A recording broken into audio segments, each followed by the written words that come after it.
Now let's suppose that we want to do a solver table for the number of arcs at capacity. How many arcs are being used up to the capacity? So we can use a count if formula here for flow. Okay.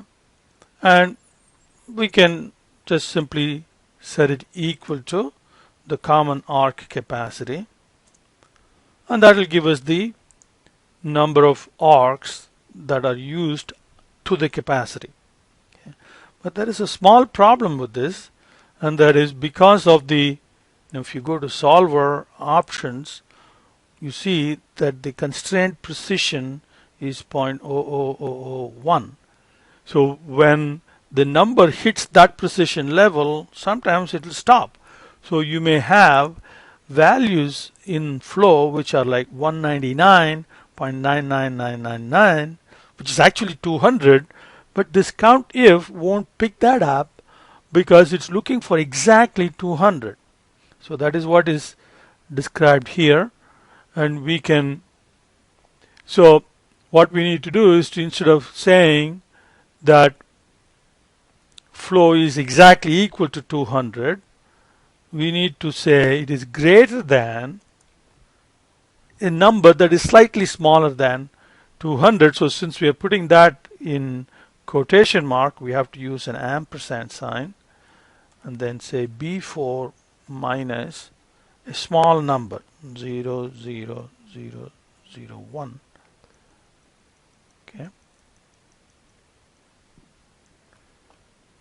So this will count everything above that 199.9999, and that will count all the arcs which are not quite 200, but practically we know that it is 200.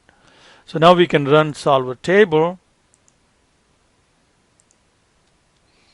Okay, and our input cell is the common arc capacity, and we want to vary the arc capacity from 150 up to 300 in increments of 25, and we want to look at total cost and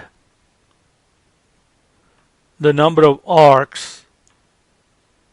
Control click that. So total cost and the number of arcs at capacity.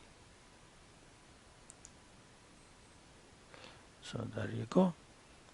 So when the arc capacities are small, then you'll have many more arcs at capacity.